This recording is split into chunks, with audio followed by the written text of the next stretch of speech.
Welcome to the Perspective Drop, where real people share true stories and experience live breakthroughs. And in today's interview, I sit down with Alex as we tackle building discipline in his fitness routine, navigating addiction and sobriety, and ultimately reshaping his professional life into something more aligned and fulfilling.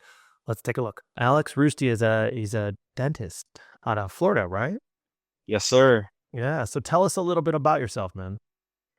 Yeah, for everyone listening, my name is Alex Rustia. I am 28 years old. I am Filipino. I'm from Jacksonville, Florida. Um, just a normal guy living one day at a time. Just got married last month. And Congratulations. Yeah, I forgot that was coming up. Yeah, yeah, that's awesome. I can't wait to hear about that. yeah, man. It's been a blessing.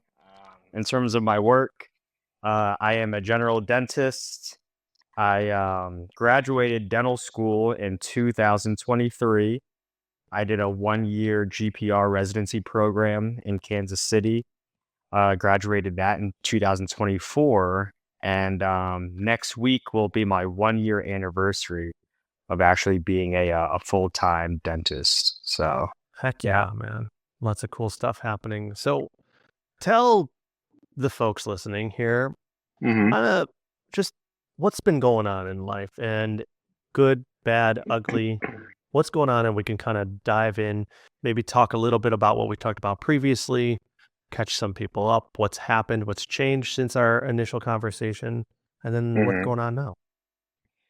Yeah, so I'll start off with obviously there's not a problem free moment in life. But I like to start off with gratitude. Yeah, I spoke with Mr. Joe a couple months ago. I went to a CE course in Clearwater to actually learn about lasers and periodontal treatment. But the one lecture that spoke to me the most was actually yours, Joe. Thank you. And yeah, so what's been going on? Yeah, I got married a month ago. That's been going great. I'm still at the same job that I first started with. There's some ups and downs with that. I could In hear that in terms, your tone. Still at the same job, do you see that you presented? You basically told, I think, everyone who's listening and really listening what you feel about that job just with that same, still at the same job, and it was just like, okay, we know what you think about your job. So we'll talk about that too today, but go on. yeah, so yeah, same job. Just, working as a dentist, doing nothing really too crazy. I mean, doing fillings, crowns, extractions, things like that. The married life is awesome. If you would have asked me a couple years ago, Um, we'll get into my story probably later on, but if you would have asked me a couple of years ago that I'd be married to such a great woman, being super stable in a relationship and having all this support, I would kind of laugh at you. But as of right now, I mean, I've been married for I think 7 weeks or something like that. So Still, yeah, so it's been good. My health has been pretty good. Gained a little bit of weight. I'm not sure how that happened. you're married now. No, just kidding.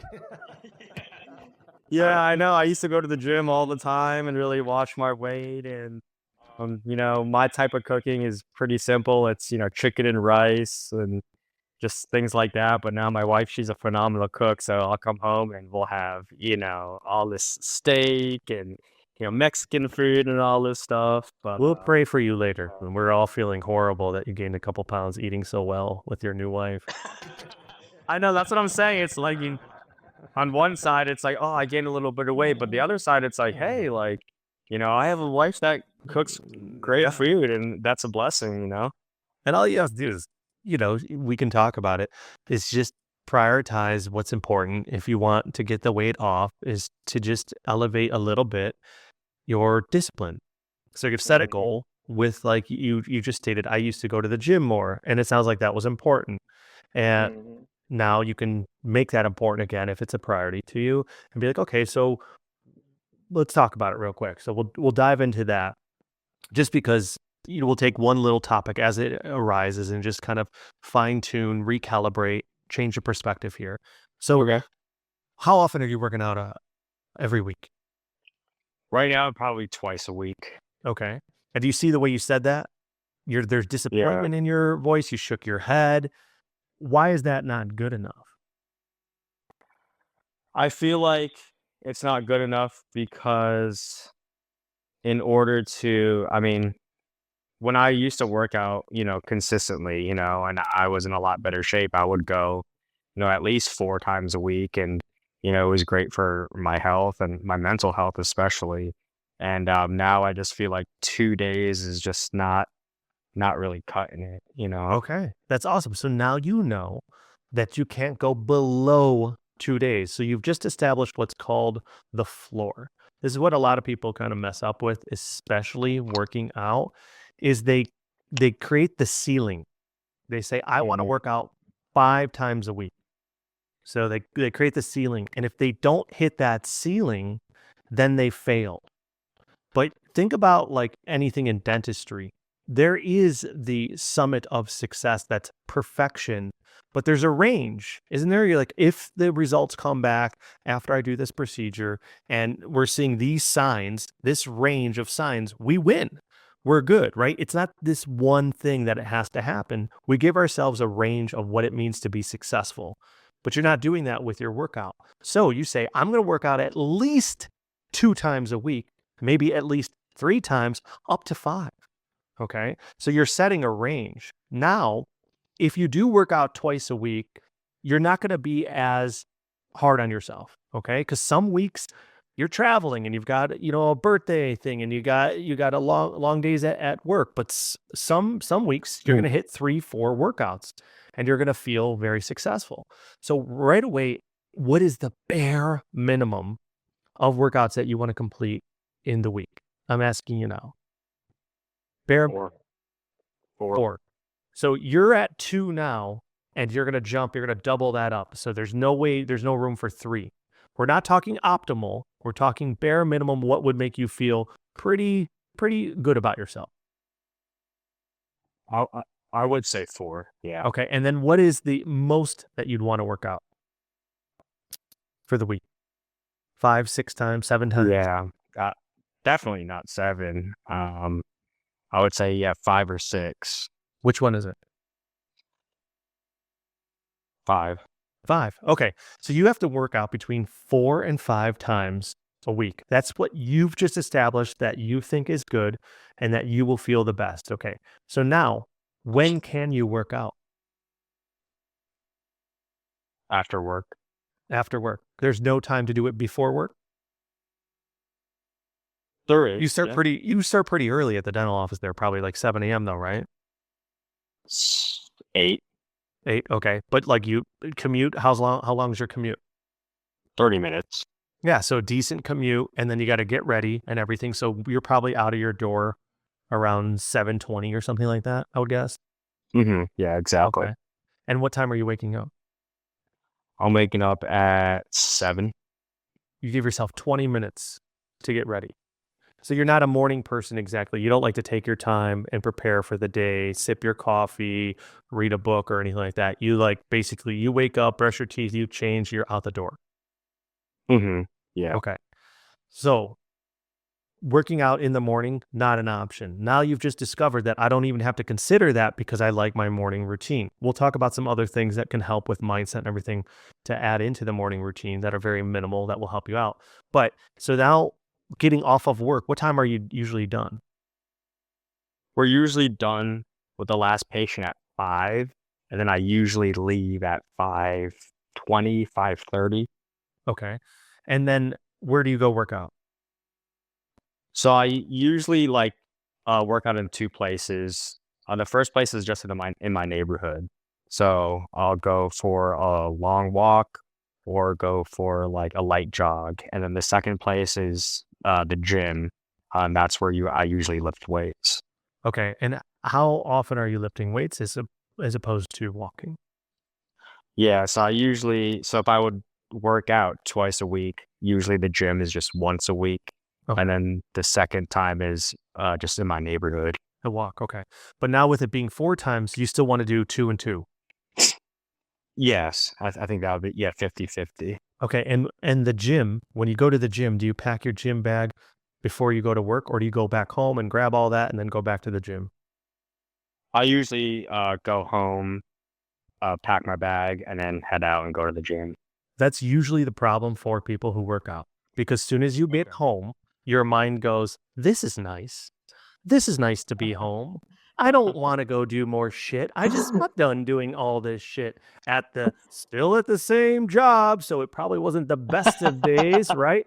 So, you see, what you do is pack your bag and bring it or leave it in your car. Leave it in the trunk of your car, so obviously nobody's trying to steal it, or bring it into the office. But pack the bag on the gym days. Let's say Tuesdays and Thursdays. You're going straight from work to the gym and you don't think. There's not an option. Should I pop home, give the wife a kissy kiss? No, you just go straight to the gym on those days. Therefore, now you got 2 gym days done and they are scheduled. Pick out the days that you want to go to the gym right now. Pick up the days I want to go to the gym. I Mhm. would say Friday, Saturday, Monday, and Wednesday. Okay, but that's 4 days. I thought you wanted to walk 2 days and Oh, oh, actually go to the gym. Okay.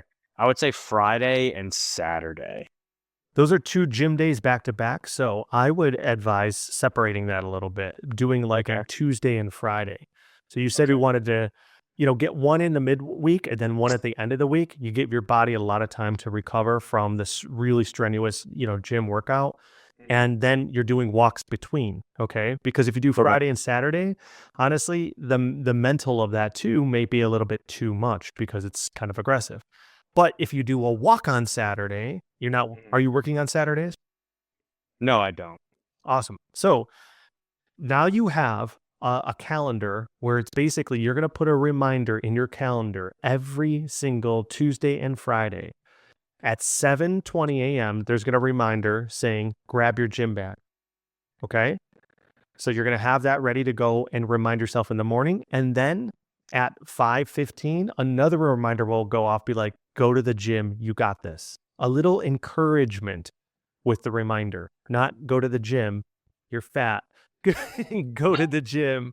You got this. I believe in you. Okay. And Okay. so you're going to remind yourself and put that in your phone to help hold yourself accountable.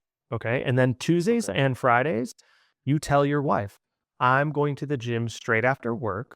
And then when I get home, I'm going to be famished and I would love to celebrate our new marriage and relationship with a great dinner. Is there anything I could pick up from the grocery store on the way home or whatever it is? What can I do to help? Right? So now she knows Alex is going to the gym on Tuesday and Friday and we're going to have a good dinner on those nights. Give him, good fuel there and Okay. she's going to help hold you accountable. Oh, baby, you're going to the gym today. I'll see you after. Do you see it's like reprogrammed in your mind from our support system, from our wife. And Mm. those are the 2 gym days. Now the 2 walk days, Saturday, go for a walk. And then pick another day, Wednesday, Thursday, go for that walk as well. And that is going home, putting on your walking shoes and walking out the door and going for that walk. Okay, don't sit down. Don't look at emails. Don't Okay. do anything. Get it done immediately and make that be routine. And then set yourself a goal. Can I do this for 3 weeks straight? Tuesday, Friday, gym, let's say Saturday, Wednesday, walk, whatever it is. Or if you want to do 2 walks or 3 walks because you want to hit that 5-day workout Mhm. week. So you're going to set those days and be like, give me 3 weeks. And you'll turn around in 3 weeks and you'll be like, oh, I have a habit now. And my habits have established a routine. I hold myself accountable. I've got phone reminders. My wife supports me. We're good. We're in our routine now. Does that make sense? Yes. Yeah, it does. And you just finished coming up on a year of working at the same job, pushing yourself to get through dental school and residency and all this stuff. So it sounds like Mhm. you're a pretty freaking disciplined guy. So you have the capability to hold yourself accountable working out, is what I'm hearing. I do. Yeah. There's no question, is what I'm hearing. Like this is No. a cakewalk compared to what you've been through. And you've also done something very hard as opposed to a incredible lifestyle change. Do you want to talk about that a little bit? That will also elevate, you know, Mhm. share a little bit with people. But do you have any questions on the workout? Do you see now we have structure, we have goals, we Mhm. have accountability, we have support, and now we have a defined route ahead to be successful? There is no question whether we are going to be successful or not. Now it's a matter of just let's go enjoy ourselves. Let's go enjoy the walk, go enjoy the gym. Do you see? Mhm. How does your mindset feel about working out now moving forward? My mindset is, I mean, I'm excited, for something like that because I'm a guy who I kind of like routine, like I like, when I was in school, I liked the idea that we had classes at a scheduled time. I was expected to show up at a scheduled time. I liked deadlines. When I was in ROTC back in high school, like, even from a young age, like I like the structure of that, versus kind of what I'm doing now is like, oh, okay, like, I feel like working out today, or, I had nothing to do today, so maybe I should work out today, Mhm. and I'm not like, and then there are obviously some weeks where I look back and I'm like, "Oh, like, I just went for one short walk this week," and then I start kinda getting in my head and beating Beating myself your down there. Yep. Mhm. So, do you see nothing has changed in our conversation in your life, circumstantial? It's all perspective. What we did is we took away you felt a little bit of a failure and a little bit of shame is the emotions I was picking up on when I asked you about working out and 2 times a week. There was a little bit of like defeat there and Mhm. a little bit of shame and like, man. And now you're excited and empowered, and nothing has changed. All we did is talk about it and create structure. So you see, a recipe for anybody listening out there: when you have a goal, it's one, defining what that goal looks like, setting the ceiling, setting the floor. So we have a little bit of range where we're going to be successful. Okay. If I want to write a novel, I'm like, well, I want to write 1,000 words a day. Some days I may feel like crap. I slept like crap and I was up all night with the boy or whatever. So I'll put a range instead of 500 to 1,500 words. So I can give myself a Mhm. little bit of breathing room on the days where I'm a little bit off, okay? And even with something like that, I could do it per week.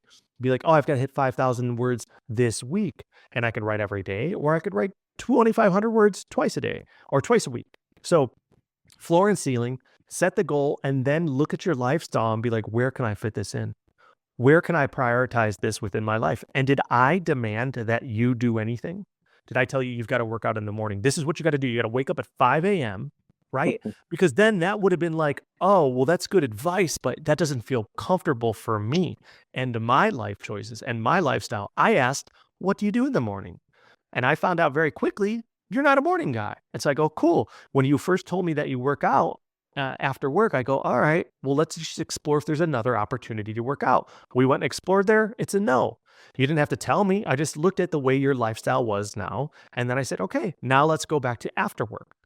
And do you see? So we looked at your life, analyzed it, and found where the opportunity was. And then we found where something was holding you back. Going home between the gym session is usually when people go, I'm not going to get back up and get ready to go back out the door because I've already mentally checked out for the day. So now Yeah. I don't want to go back out. And now I'm smelling my wife's amazing cooking. Like, there's no way I'm leaving right now, go to the gym where I can smell people's ass and feet and all that stuff, right? So you you create a goal and then you create the structure, you create the opportunity, the time, and then you say, "All right, now I'm going to start this." Today is Friday. Have you gone to the gym today? No, I have not. You're off today? I am. Yes, So you have time to go to the gym today. I do. So you're going to start today. Today is Friday. We're hitting the ground running. So when we're done recording this and in this session, you're going to feel really, really great. You may take a little time to journal. You may take time to meditate, to do whatever, but set a time where you are going to the gym. As soon Mhm. as you are off this call, be like, I am leaving because I don't have to work today. I'm going to go to the gym at this time. And then tomorrow morning or tomorrow during the day, what time are you going to go for your walk? And etc. And so you're basically you're creating that structure that you liked in school. Schedule it in your phone so that you have a reminder that goes off an hour and then 15 minutes before. Make it reoccurring every Friday, every Tuesday, every Saturday, every Wednesday.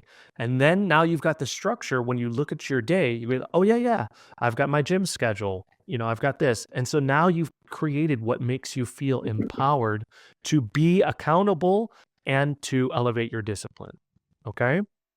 Mhm. So we are kind of alluding to something else that you've been through and navigated through that requires an immense amount of discipline. So why don't you share what that was with everybody who's listening? Yeah, so, I'll just kinda get into it. Um, I'm an alcoholic and, an addict.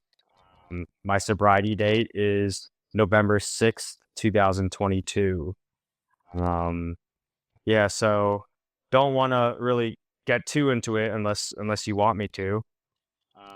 But Whatever I you're sh comfortable sharing, but there's a lot Yeah, of people out there that are probably experiencing somewhat of a similar journey in some capacity.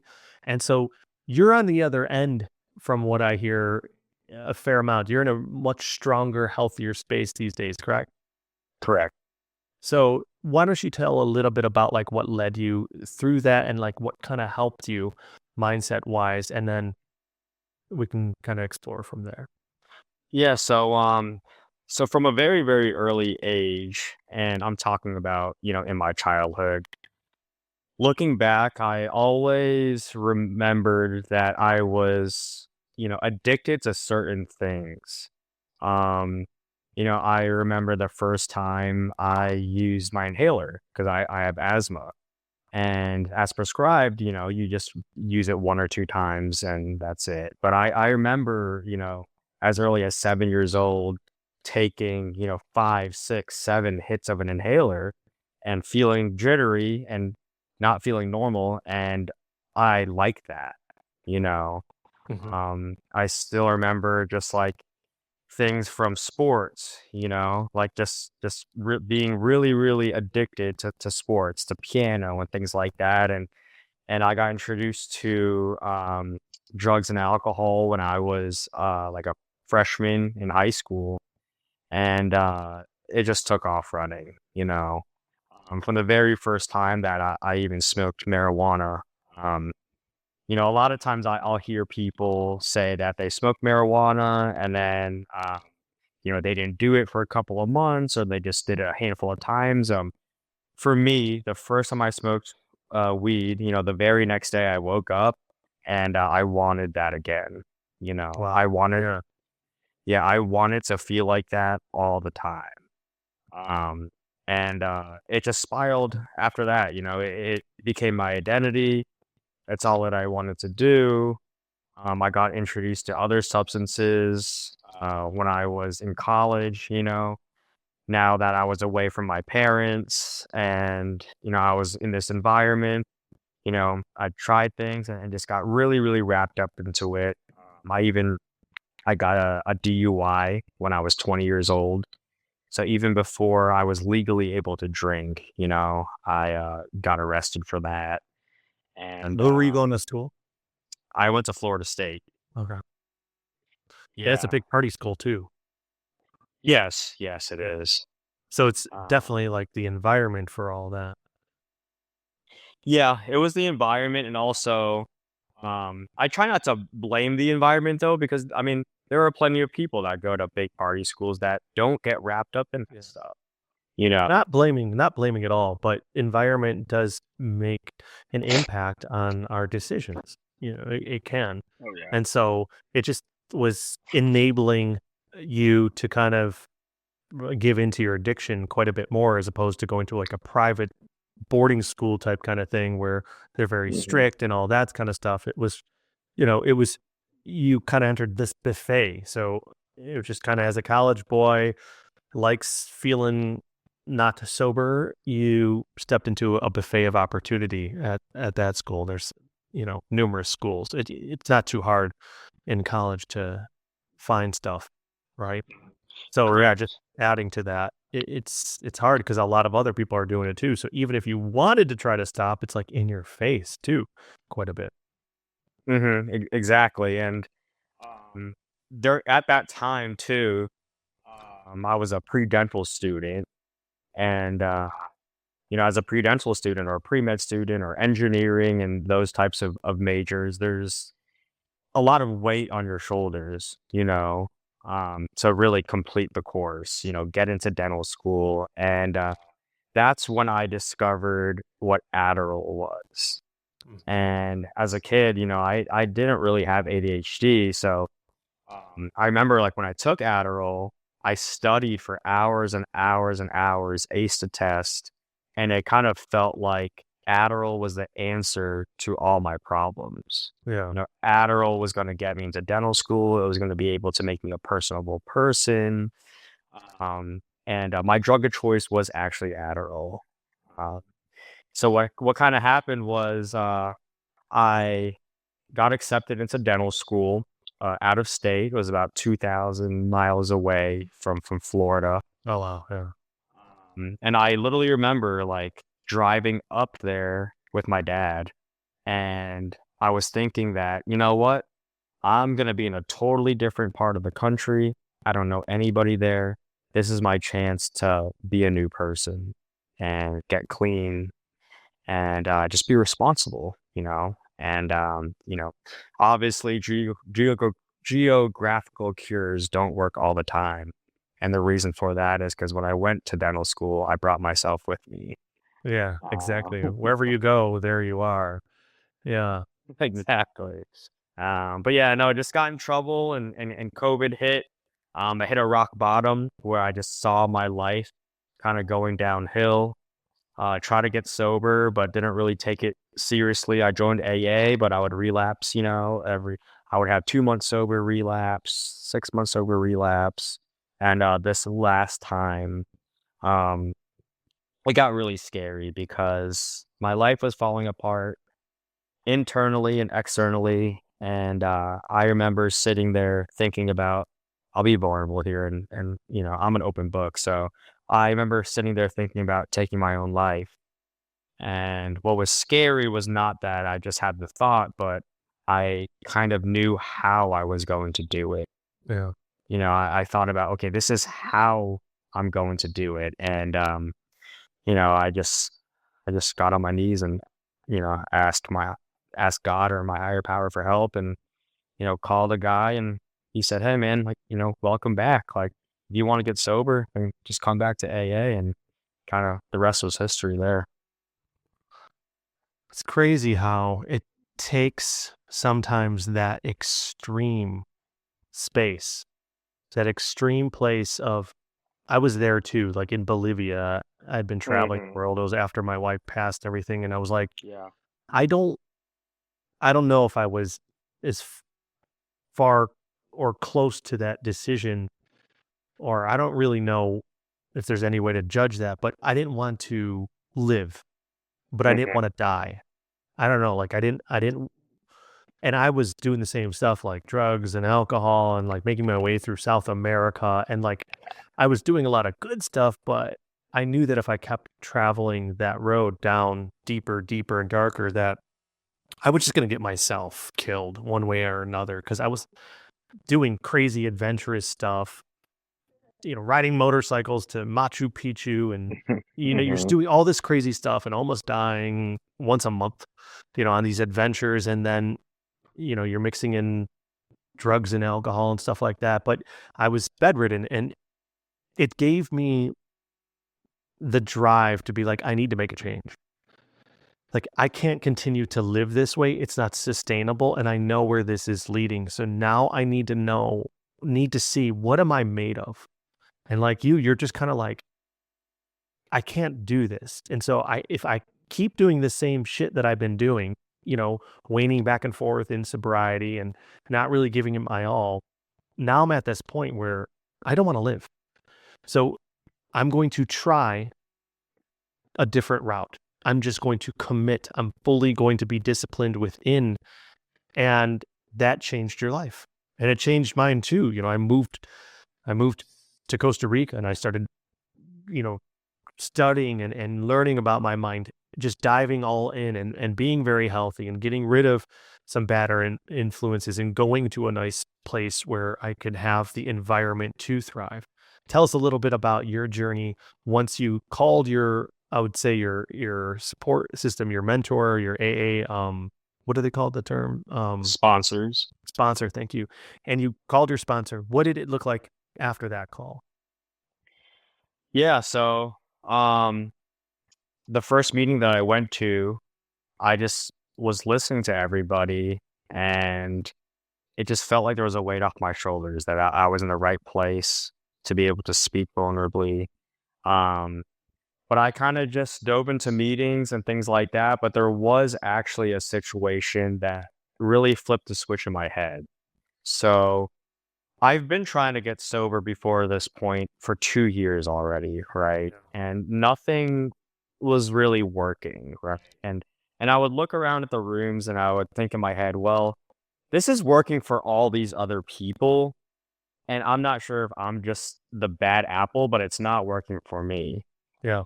So just a little story. Which makes So you feel like it's shit in the moment too, because you're just like, "What the heck?" Like, "What's wrong with me?" And you just feel like, "How can they all have it figured out and I don't?" I know exactly, and I would listen to what they're saying, and I would like try to do the things that they're saying, and I'm just like, it's not, I don't know, but so a little story here. So I got sober in November, and it was February, and it was the day before Valentine's Day, Mhm. and I'm at school assisting my partner in a root canal, right? And after the root canal, it's the morning. My partner goes, "Hey, have you seen the things that your ex-girlfriend has been doing on social media?" And I got off social media, right? I Okay. said, "No, no, I haven't." And she goes, "Do you want to see?" And me being the dummy that I am said, "Sure, I would love to see what my ex-girlfriend's doing." So she showed me videos of my ex-girlfriend partying, and she got a new boyfriend and all this stuff, and it absolutely crushed me. I went to my car, was bawling my eyes out, called my sponsor. My sponsor says, "Alex, you know exactly where to go," right? And at this time, I was in Portland, Maine, and I go, "I know exactly where to go." So in Portland, Maine, at 12 noon, Monday through Friday, there's an AA meeting called the Portland Men's Nooner, okay, in the basement of a church. So I drove to the meeting. It's like probably 12:20, so it's 20 minutes past the start of the meeting. I go in and I'm crying. Eyes are puffy, eyes are Mm. red. I sit down and there's about 50 guys in this meeting. And my buddy, he looks at me and he kind of makes a gesture for me to raise my hand because he can tell that Yeah. something's wrong. You need some space and some support there in that moment. Exactly. Like he knew that I had something to say. So I raise my hand and I just go, all this stuff is happening, and you guys are all telling me that you're feeling great in sobriety and I feel terrible, and I'm crying myself to sleep every night, white knuckling it. It's not working for me, and I just want this to stop. And I just want this to stop. And I'm crying, and I lean over, put my head in my hands, and the meeting continues, right? So other people speak, and I look up, and from across the room, I will never forget this. This memory is so vivid in my head. There's this elderly gentleman from across the room, and he's looking right at me. Yeah. He's looking right in my eyes, and I'm thinking in my head, why the heck is this guy looking at me? I don't even know who this is, and he's looking right at me. The meeting ends, and we stand up to hold hands and say the Serenity Prayer, and he beams right at me. He walks right towards me. He goes, "Hey, man, come outside with me." I go, "Okay." How old was this guy? Tell us. Just like, what did he look like? And He was older than 70, younger than 85. okay. And he was a tall, slender man. Remember, it's February in Maine, so He has a pea coat on, collared shirt, dressed really well, slender, white slick back come over hair. Tall guy, maybe 6'2". And he says, come outside with me. And we go outside, and it's snowing.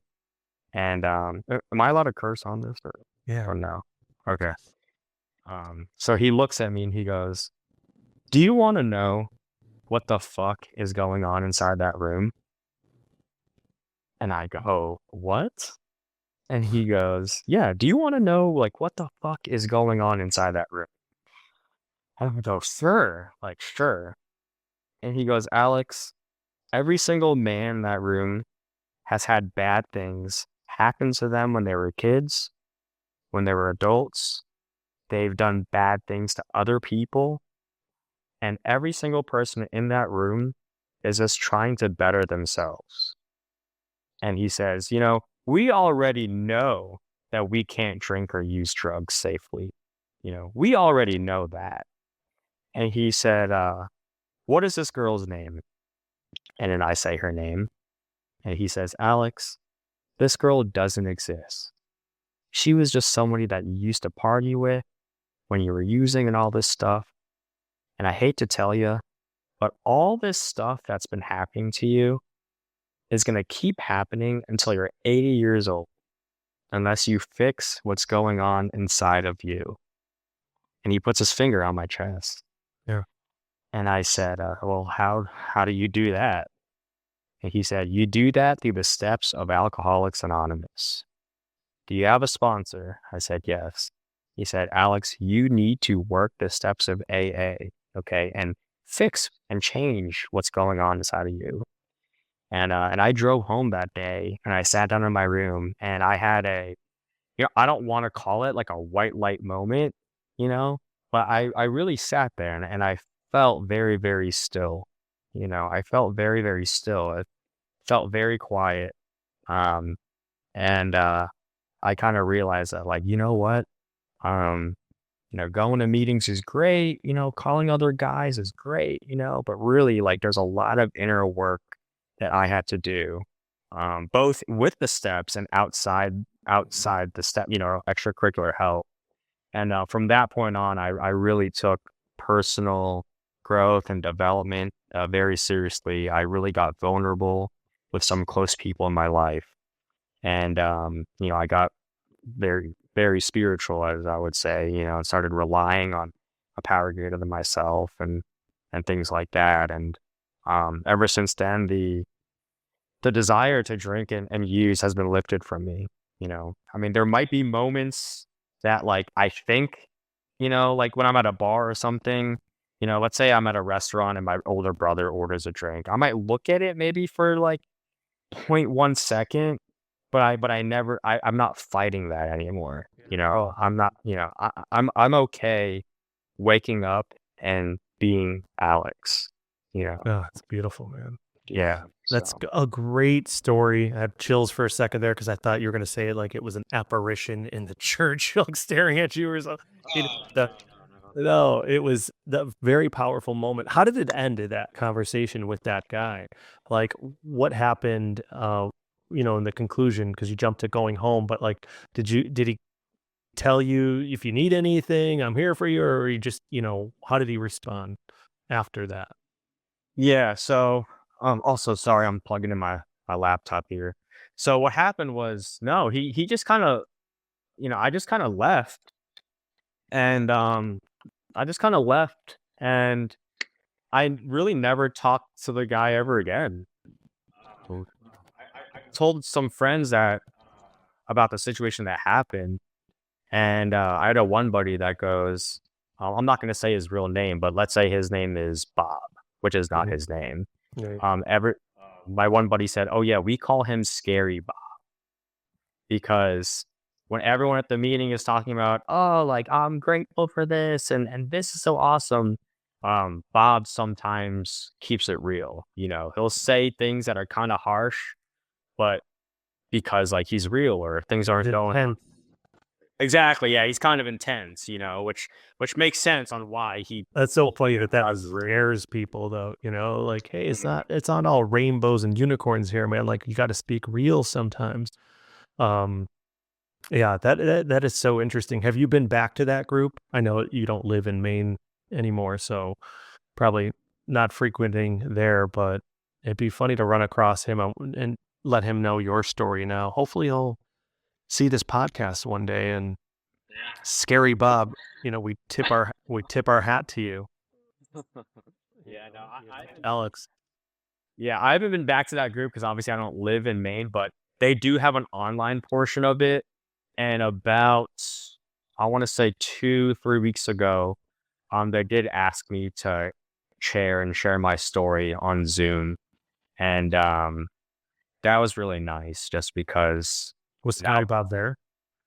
No, he wasn't on the online meeting. Oh, No.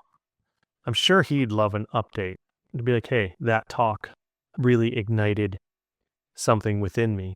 I'm not gonna say it was everything, but it was the kinda, potentially the straw that broke the camel's back of my non-discipline, and I stepped into a space of really committing, you know? And I'm sure he'd love to know that. But, Hmm. that's phenomenal, man, and thank you for sharing all that. One thing again, this is just a gentle, I guess, nudge, Yeah. that when you talk in the beginning, and I know this is very normal, you said, "I'm an alcoholic and a drug addict," and you're not anymore. In the Hmm. sense of now you're sober. And yes, there are the demons there and there's the addiction, but you're not drinking and you're not addicted to drugs. And so I just thought it was it's just really tremendous to see your story and to see how far you've come and married and finishing up a year, working hard, doing well, and all that. And I think you can say that you're sober, right? Like you can definitely Hmm. claim that with confidence now. It's pretty incredible. So, Hmm. yeah, it's powerful. And I think that is a more as far as identity, when we're claiming something positive, there's more power than claiming the negative. Mm, Does that make sense? it does. Yeah. So I would move forward and be like, I'm sober. Like you could feel that the power there because you're claiming this new identity that empowers you.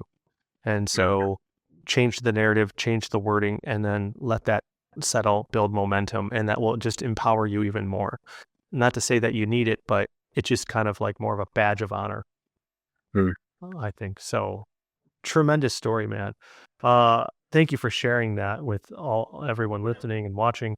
So where are we now? Because definitely when you spoke, there was a few things that stuck out. You shared a few limiting beliefs. I don't know if people caught them in the beginning that, bad days are part of life and like I'm still at the same job. So there's definitely some perspective stuff that's happening that is making you feel a little stress, struggle, victim mentality, whatever it is. So let's get into that a little bit.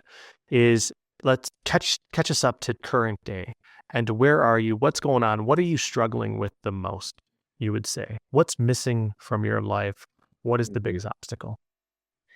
Yeah, I think right now, especially recently, probably in the past month, so my relationship with my wife is going great. All Mhm. that's going well. I think the biggest stressor right now is in terms of my job and my career. Um, so, I don't know how to say this, but when I first started the job, my boss basically, I don't want to say promise, but he kind of told me certain things that I Would really like happen. to hear. Yeah. Yeah, exactly. So he was like, we're gonna have you part time at this place and part time here, and you'll be making this much money, and as dentists, we only eat what we kill, right? Yeah. So, most dentists they get paid off of what they do, you know. Hmm. And he was like, it's a busy practice and you'll be able to do all these bigger procedures.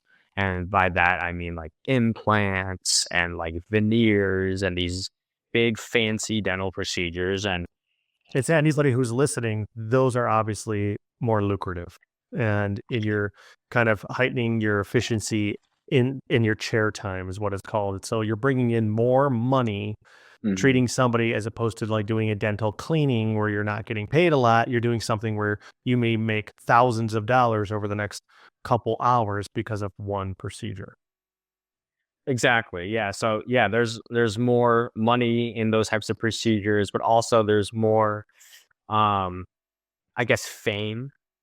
I don't know if And that's a the right challenge word. and excitement, and you can build like notoriety for being good at those kinds of things because you're like the implant guy or the laser guy or the veneer guy or gal, Mhm. whatever, so you're building a name for yourself by doing a lot more of those procedures is what you're saying. Exactly. Exactly. And yeah, the first couple of months were kind of rough. And I would talk to him about this, this stuff and say, hey, well, I'm not really doing much here. But I decided, you know what, I'll just give it some time, Mhm. I'll give it some time. And fast forward to today, I've been there for a full year, and it has essentially been the exact same. I've produced maybe a little bit more, but it essentially is the exact same. And I'm currently in a dilemma right now on whether to stay at this office or whether to leave. And a little background on the office is it's a smaller private practice. We have great staff. My staff is phenomenal. Every single one of my staff members, we all get along. There's no drama. There's a very minimal toxicity. Um, the patients also are great. They're very nice people. They're nice, and most of them are educated. So most of the time, in my schedule, I work Monday through Thursday. I think we talked about that earlier, but yeah, so most of the time, like I would say 95% of the time, I'm just kind of showing up to work and things are pretty smooth. I mean, they're kind of stress free. Um, Honestly, sometimes I am kind of bored though too, Yeah. because we're not seeing like big volume. So I'll see a couple patients and then I'll go back to my office and I'll just kind of check emails and, I'll read a little bit and I'm not really like, working. Yeah, Um, like hustling and grinding like you were studying for, through dental school and everything. Okay, so this is good. So there's quite a few things. Now, what would make it better? Like if yeah. you could wave a wand, what would Mhm. you do in your life to improve it? Go What to would I? another office? Bring more clients or patients into the current office? Like what is the solution that you think is optimal? Yeah, exactly. And that's what I'm thinking about now. It's like, I'm like thinking about joining a practice that is a little bit Step more up. real quick. Yeah. Backtrack real quick. Think Yep. about this. Before you're thinking about joining a practice and making moves, I want to know what is optimal in your life. Like if you could paint within your life the Hmm. ideal solution and you don't have to leave or you want to leave, it doesn't matter. But what is perfect for you if I could snap my fingers and create Hmm. that for you like a genie? What would that look like? Same office, same Monday through Thursday, more patients, better cases, or a whole new exciting start, venture, moving out of state, becoming I don't know, a professional baseball player, why like whatever it is, Yeah. what would you want within your life that you believe is reasonable? What's the dream? So I think the dream would be, yeah, to do bigger cases. Um, Also, I'm only working with one assistant right now, which is a hindrance to seeing more patients. So if I had another strong assistant, because we did have another assistant, a second one, but she wasn't as competent, so we had to let her go. So if I had another strong assistant, we had the marketing to market some bigger procedures. Um, I don't know what else. yeah, it's kind of where I'm at So right now. Kind of awesome. thinking, yeah. Here's what I recommend is one, I would get out a piece of paper, and you kind Mhm. of did this already, and you're of this wavelength, the gratitude, but I would pour a bunch more of energy into it to reassess and write out exactly what you're grateful for. And you are Monday through Thursday, awesome staff, supportive staff. The patients are educated. They're very kind people. You have this lifestyle, but go in and write all about what you're so grateful for. So what this is it's us taking our energy, our perspective, and looking at life for what it is instead of what it isn't. Okay. It's Mhm. basic attachment. Right now, you're attached because you want life to be different than what it is. And that's okay. You're not, being really emotionally disrupted. You're not being challenged. You're not making the income. You're not as excited about work. And you want change. You want more growth. You want, a different kind of experience for yourself. This is all perfectly healthy and normal, but it's still attachment and it's causing suffering. Now you're feeling bored and kind of a little dull over here, and life's not as exciting. Do you see? Like there's still a kind of surface level suffering here. Mhm. So based on attachment. So one, we have to situate what is our reality in order to change our energy from attachment and life being dull and unexciting to Yeah. really embodying authentic gratitude for the reality of what life is. Okay. So this is Okay. us going through a frequency change. So what it is that we are vibrating with this frequency, and this frequency is transmitting out into the ether, out into the quantum field, and it will then resonate back with us that same signature frequency through experiences. We will get experiences that are aligned with our frequency. Okay. So our thoughts, our beliefs create the reality that we are living. They externalized, and our consciousness is scripting our experience, our circumstance. So, in order to change and get out of the negative frequency, the best jump to do that, the best and most efficient tool to make a very impactful shift immediately and efficiently is gratitude. So, it's Mm. going and looking at life for what it is and then drumming up authentic emotion of appreciation, thankfulness, and gratitude so that we feel different. And now we're vibrating at a higher frequency. So now we've changed what we're transmitting out into the external world.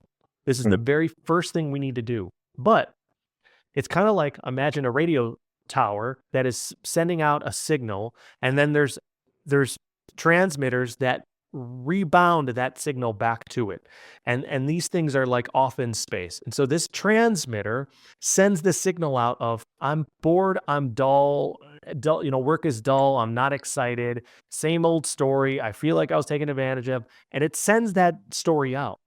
And then Mhm. that rebounds and then it comes back into our life and we're seeing experiences that are aligned with that script, with that belief. So there's no marketing. Sorry, Alex, there's no marketing money to get more people in. Oh, that assistant wasn't very competent. We had to get rid of her. So now you're getting the reflection in experience of where you were at. Then we're still getting those ripples because when we send them out, they have to traverse time and space, rebound off wherever they're rebounding off, and then come back to us. So this is Mm. called the law of gestation. It takes time for change to happen in our realm. It can happen very quickly, but usually it takes a bit of time. So gratitude steps in and we stop sending that signal out. You see, it's like we shut the light off and then we shut it back on and it's bright and it's beautiful and it's a frequency and vibration that is very different than the victim mindset that we just had. Now, this new signal is being sent out. But as time goes by, we're still getting the reverberations from the previous signal and vibration. They're still coming back to us. Okay. So it Mm. takes time for us to change our lives because it needs to transform in the external. Does that make sense? It does. Okay. So gratitude is the shift. Now we need to set the goal. You already told me the goal. You're like, I want more marketing dollars. I want, the assistant, but that's not what you really want. That is what you believe the solution is. What you Mhm. really told me your true goal was I don't want to be bored. I want to be excited. I want to feel like I'm building a name for myself. I want to Mm. bring in more wealth. I want to provide for my wife and our family. I want to, advance my competence and my experience and my wisdom and know-how in this practice of being a dentist. So you want to feel challenged. You want to feel confident. You want to feel proud. You want to feel excited. You want to feel abundance. You want to celebrate life. And you want to do all that with the current staff, if you can, with the current patient base, obviously adding to it, but people that are still kind because you're still grateful here. So you're going to set a goal and you're going to say, all right, let me stop and let me come to gratitude. I'm going to write down why I'm grateful for my life, especially in the practice. Focus just on work right now. Okay. That's on one sheet of paper. Second sheet of paper, you're going to write out how you want to feel every day. What does your life look like every single day, right? What car are you driving to work? How much money are you making? What kind of emotions do you feel? What kind of people are you working with? What kind of cases are you taking on? What kind of applications have you learned in dentistry that are an advancement on your current knowledge base, right? So you're building this whole entire almost like movie script. Can you almost see this happening now where you see this future version of yourself? This guy's working out 4 times a week. He feels better about himself. He's got a laser, case. He's placing an implant this week. Marketing dollars are coming in. We don't care where this happens. We don't care if it's at your current job or some other practice. That's none of your damn business, right? We care about the expression of emotion. So when you set the goal, you don't have to say it's at the current practice. Don't even mention it. Be like, this is my day. I have awesome, challenging cases. I'm growing as a practitioner. I'm growing as a businessman, as a leader, as this doctor, as this whatever. And I feel really excited about the challenge. I'm really confident that I'm growing through this stuff and I'm building confidence. I'm building pride.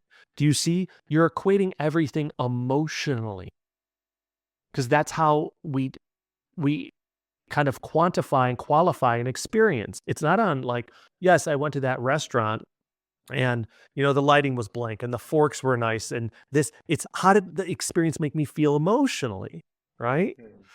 So you're going to set a goal. So on a new piece of paper, you're going to set the goal and be like, here's my perfect dream life in my profession. Okay. And this is what I'm doing and this is what I'm experiencing and this is how it works. Okay. And then you're going to say, why are you capable of achieving all that? Why do you deserve all that?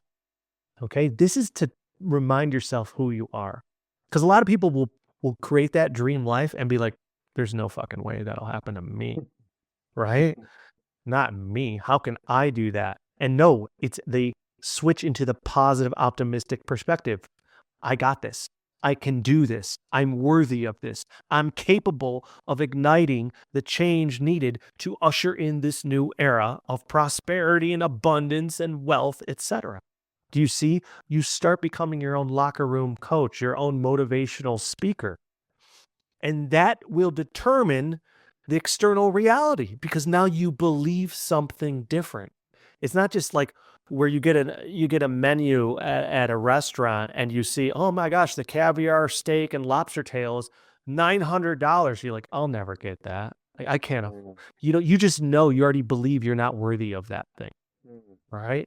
But you got to go, no, I deserve that and I work hard. I can get that. I can pay for that. I'm making money. I'm attracting wealth and press. Do you see? It's all about the belief. So you quantify the goal, then you tell yourself why the hell you got this. And you pump yourself up, even if you're delusional, because people are delusional in the negative sense all the time of why they can't get anything, why they won't deserve anything, why their boss won't give them this, why they won't get the challenge. And they have no evidence of this. They just believe So it. true. So And true. they're delusional. So be delusional in a positive space. I don't give a shit. Compared to negative delusional, it is 1,000 times better. Okay? Because it will be the wind in our sails to actually change our external reality.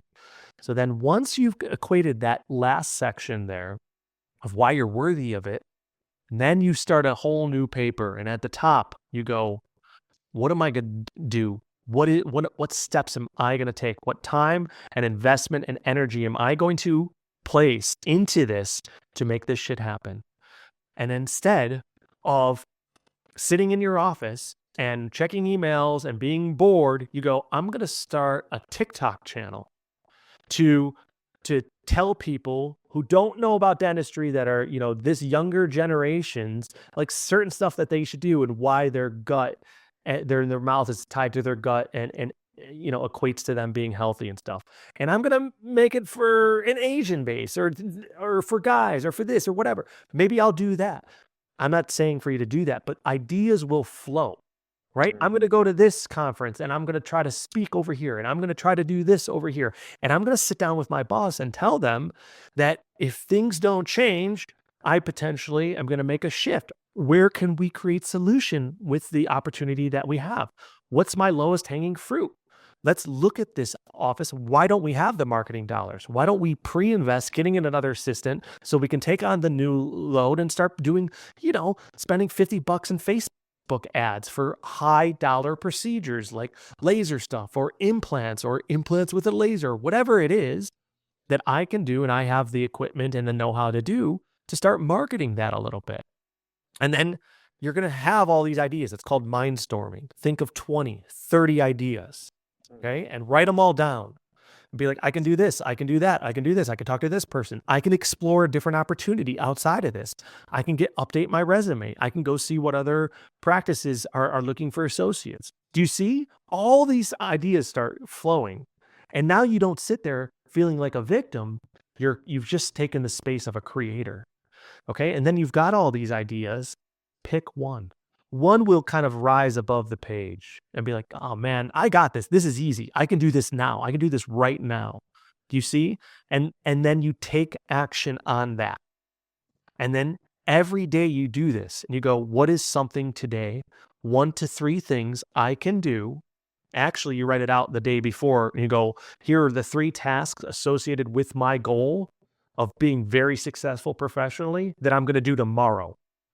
So you do that the night before, and you right before you go to bed or whatever, you're like, okay, I got this. I'm going to do that for tomorrow. And you keep up this momentum. And what will happen is life will help guide you. Your boss will potentially be a dick about the whole thing. And that's a good thing, because that gives you direction that it's not going to happen here, is it? He may be like, wow, this is interesting, Alex. We actually do have some possibility and some opportunity over here. Why don't we do blank? And now you've co-created opportunity. But he's over there thinking Alex is fine because Alex is not fighting for the change that he really wants.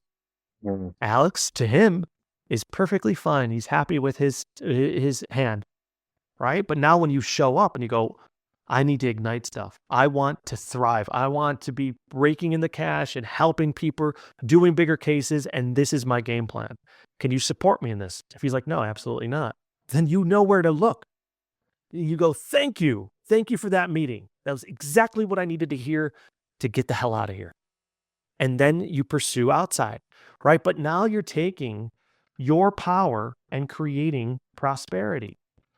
So you see, it's goal, empowerment, gratitude first for what we are, and then we're maintaining that gratitude every day. So do a daily gratitude practice at your work, finding 5 things that happen at work every day that make you feel grateful, and write those down, because your mind is going to want to find the flaws and the fault, and then we dip back into that victim mentality. When you go to work, find the beauty. Any interaction, anything you do, any case that's a little bit bigger, celebrate that. Do a little dance. Be like, that was awesome. I'm gaining momentum. I'm getting bigger stuff. Do you see? We're looking at what life is and getting excited about it. So we're becoming the person we want to be at work now within the limited circumstance. Does that make sense? So gratitude right out of the gates, then daily gratitude. Okay? And then we set the goal. Emotionally, we tell ourselves why we're capable of achieving this goal. We pump ourselves up.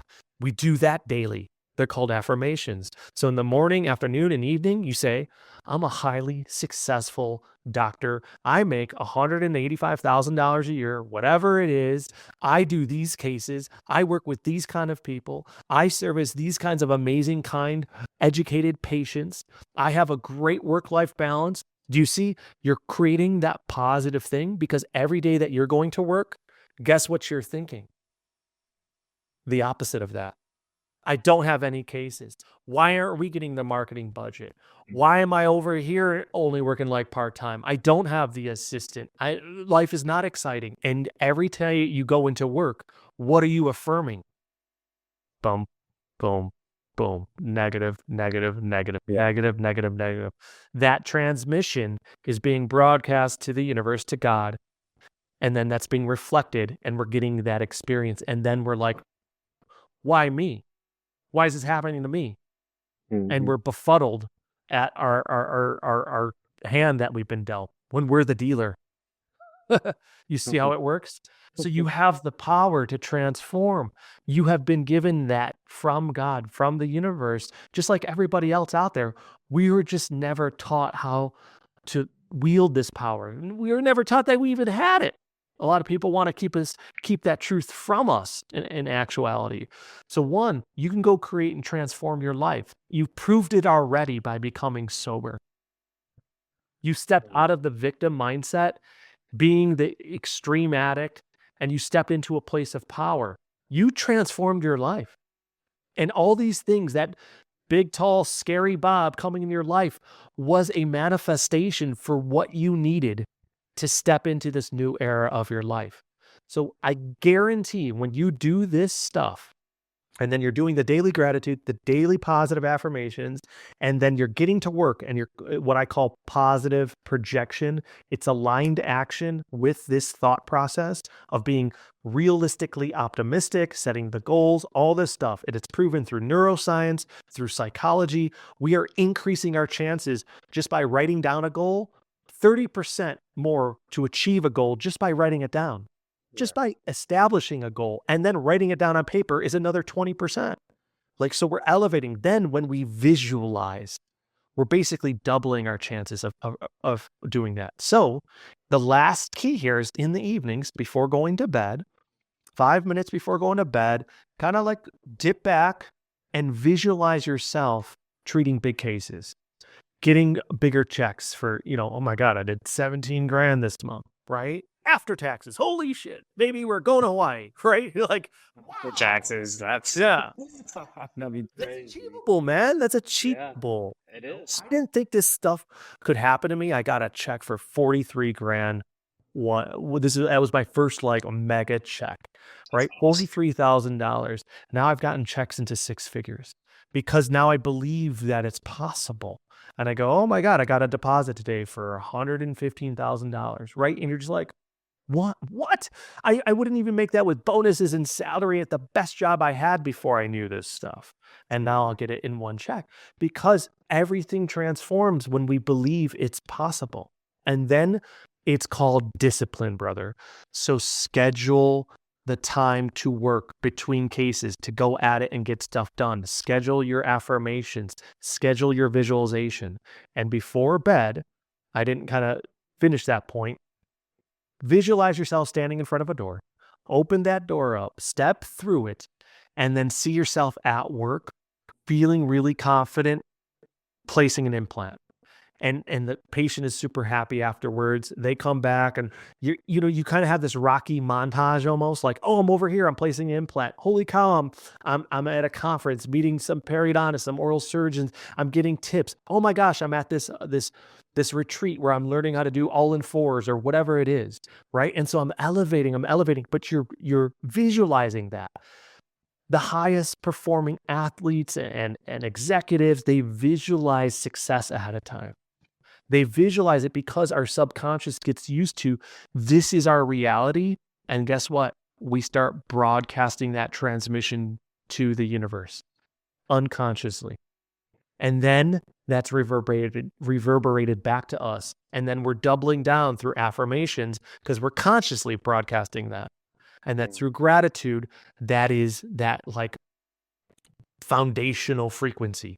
If you stay grateful all the time, and then we're placing our order of more abundance, more success, gratitude is the actual like waveform that is attracting that in. Because if I'm grateful now, what I'm attracting is just more expressions of gratitude. And now I'm being specific through my visualization about what I want to experience. So those are the things that I'm placing my order for in the reality of life. Do you see how this works? I do. It all ties together. So you have the ability to transform your profession. Have you ever learned anything like this in this complexity, in this kind of like bundled up in this package? Have you ever learned it?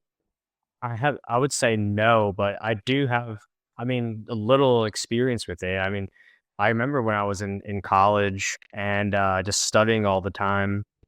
And, I also was on probation from the DUI and Yeah. my life sucked. And I would go home and take a shower. And in the shower, I would close my eyes and I would just say, Dr. Alex, Yeah. Dr. Al. And then I would envision myself in a white coat.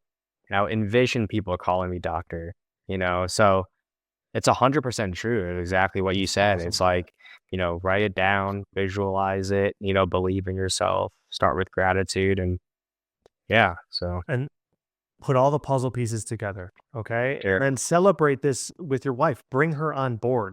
If she's visualizing with you, if you guys are talking about this and being like, we make this much money a year, we're doing this, the communal consciousness, when it's coupled together, is tenfold more powerful than an individual consciousness.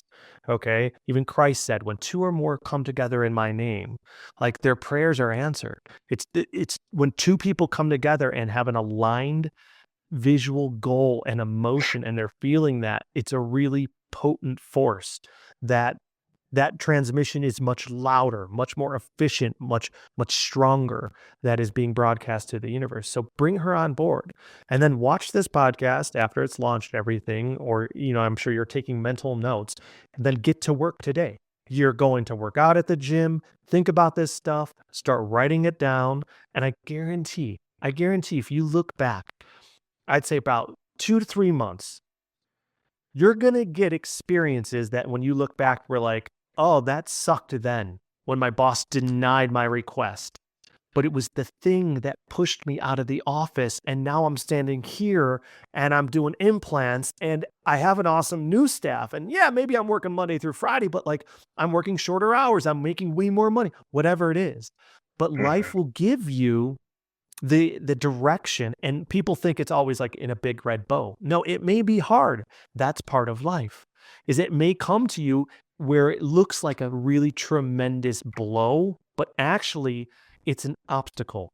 Like in an obstacle course, Hmm. it's the thing we need to work through and triumph over in order to become the person we're longing to be.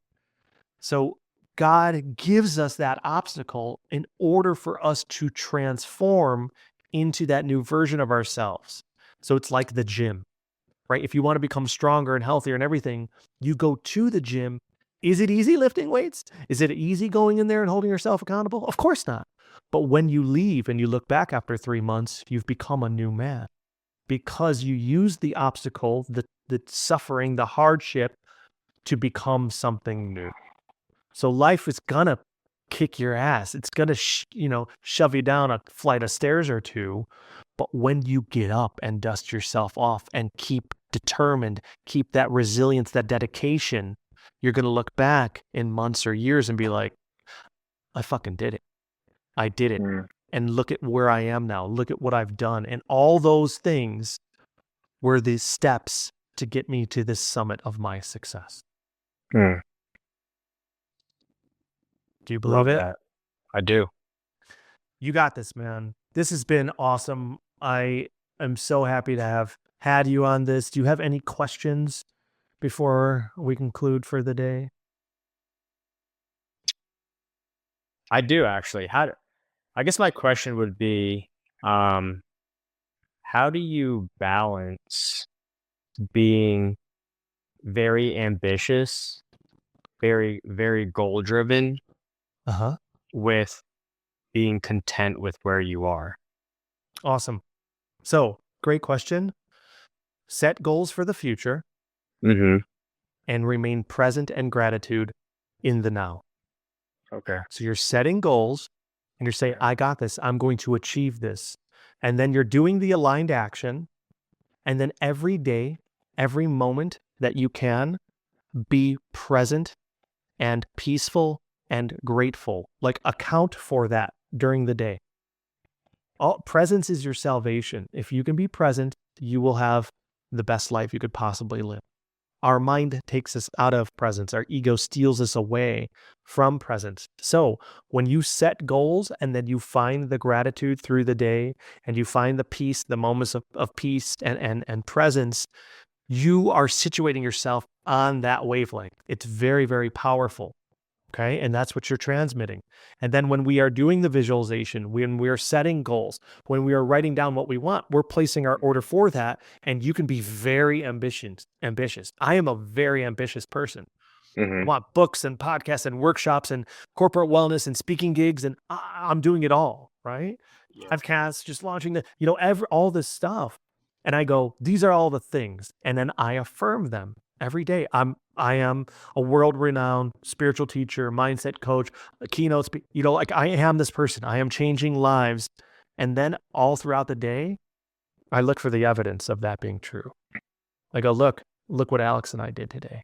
And it makes me like teary-eyed, right? And I've got clients lined up afterwards and newsletters I'm sending out. And then I'm with my boy and my wife, and I'm so present. I had the most amazing morning this morning, and I'm like living my dream life. And guess what I did? I meditated in the morning. I got up, I stretched, did a coffee, went outside, did some grounding work. I had to pick up dog poop and get samples for our vet. Like we're trying to get pee from our dog, my wife and I, and following around with this ladle, and like I'm picking up poop. But it's a comedy, right? Like this is hilarious. And our boy's inside watching a show, having milk before he's going to summer camp. And then I make amazing breakfast for him, and he and I are sitting on his little table, and I'm feeding him eggs, and I'm eating this amazing breakfast that makes me feel really good. I did an amazing stretch, cold shower, breath work, took him to school, singing songs on the way, making jokes. I have the claw hand who's tickling him and he's tooting on it. Like all this just amazingness. I drop him off, come back, get ready. Boom, you and I are on a podcast. Like it's a dream. Is it anything insane?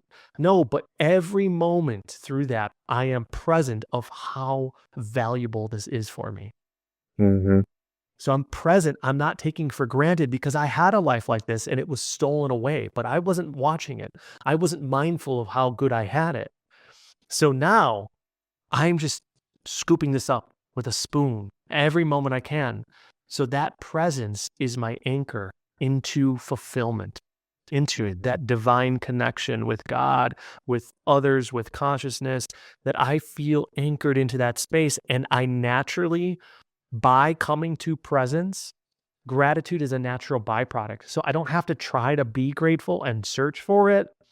Through being present, I'm looking at how abundant my life is, and gratitude is the byproduct. So that is my vibration and everything. And then I set goals, and then I hold myself accountable, and I ask myself what I have to do today. I have a list over here. I'm pointing over here. It's got 13 things and scratches and this and that. And I go to work every day. So very ambitious, but then ambition is never realized if somebody is not present.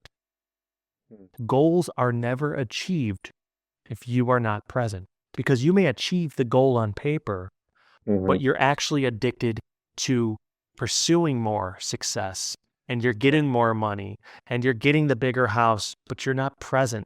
So you don't realize it. So it means nothing. Yeah. So without presence, you can never be successful. Yeah. Okay? Great question. You did phenomenal today. Thank you so much on behalf of everybody listening and watching for sharing your story. And if anybody is out there, having a similar path to Alex, just know you got this. I love that line. You know where to go, Alex.